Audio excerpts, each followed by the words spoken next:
সম্মানিত উপস্থিতি, তাই আপনাকে আমাকে সচেতন হতে হবে যে ওয়াকফ সম্পত্তি এই বিলকে বাতিল করতে হলে প্রত্যেক গ্রাম থেকে আপনাকে আমাকে মিছিল করে নরেন্দ্র মোদী কেন্দ্রীয় সরকারের কাছে পৌঁছে দিতে হবে যে আমরা মুসলিম জাতি, আমরা বীরের জাতি, আমরা কখনো নিজের সম্পদ কোন হিন্দুর কাছে যেতে দেব না, কোন বেধর্মীর কাছে যেতে দেব না, আমরা কোন খ্রিস্টানের নিকট আমরা যেতে দেব না।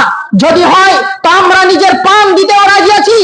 কারণ আল্লাহ রাসূল সাল্লাল্লাহু আলাইহি ওয়াসাল্লাম, আল্লাহ তাবারাক ওয়া তাআলা কোরআন মাজিদের মধ্যে ঘোষণা করছেন। দ্বিতীয় নম্বর পয়েন্ট হচ্ছে যে কিভাবে আমাদের এই সম্পদকে আমরা রক্ষা করব।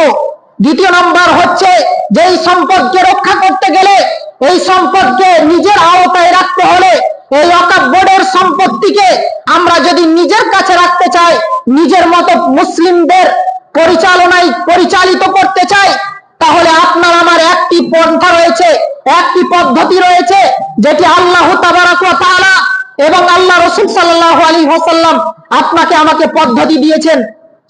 সেটি দ্বিতীয় নম্বর পয়েন্ট হচ্ছে জিহাদ। আল্লাহ তাবারাক ওয়া তাআলা এই মর্মে কোরআন মাজিদে বলছেন, ইন্নাল্লাহা আশতারা মিনাল মুমিনিনা আনফুসাহুম ওয়া আমওয়ালাহুম আন্না লাহুমুল জান্নাহ। আল্লাহ তাবারাক ওয়া তাআলা কোরআন মাজিদে বলছেন যে ইন্নাল্লাহা আশতারা মিনাল মুমিনিনা, আল্লাহ তাআলা যারা মুমিন, যারা ঈমানদার, যারা মুসলিম, যারা পরেজগার, যারা মুত্তাকি, যারা একমাত্র আল্লাহ তাআলাকে বিশ্বাস করে, আল্লাহ তাআলা তাদেরকে বলছেন ইন্নাল্লাহা আশতারা মিনাল মুমিনিনা আনফুসাহুম ওয়া আমওয়ালাহুম আন্না লাহুম জান্নাহ। আল্লাহ তাআলা তাদের জানের বিনিময়ে, তাদেরকে মাল দেওয়ার বিনিময়ে, আল্লাহ তাআলা তাদেরকে জান্নাতের বিনিময়ে তাদের মালকে, তাদের জানকে আল্লাহ তাআলা কিনে নিয়েছেন।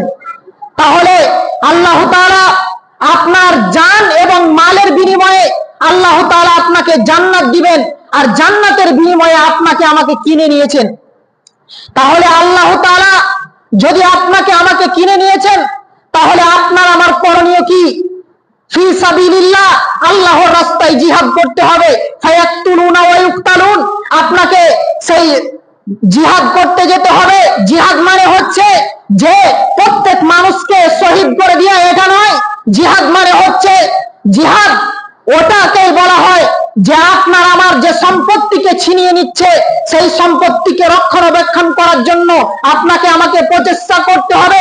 সেটি যদি হয় সেটি মুখের মাধ্যমেও করতে হবে, সেটি যদি হয় সেটি হাতের মাধ্যম দিয়েও করতে হবে, সেটি যদি হয় তাহলে শেষ পর্যন্ত তলোয়ারের মাধ্যম দিয়েও করতে হবে। এটার নাম হচ্ছে জিহাদ। ফায়াকতুলুনা ওয়া ইউকতালুন, হতে পারে আপনি মৃত্যুবরণ করতে পারেন, হতে পারে যারা দুশমন, যারা শাসক দল, তারাও মৃত্যুবরণ হতে পারে। আপনি যদি এই রাস্তায় গিয়ে আপনি মৃত্যুবরণ করেন, তাহলে আপনি জিহাদের সব অর্জন করবেন। তাহলে আপনি জিহাদ, যে যারা জিহাদ করতে গিয়ে যারা মৃত্যুবরণ করেছে সাহাবা ইকরামরা, তারা যখন কিয়ামতের মাঠে তাদেরকে ওঠানো হবে, আপনাকেও সেই লাইনে ওঠানো হবে।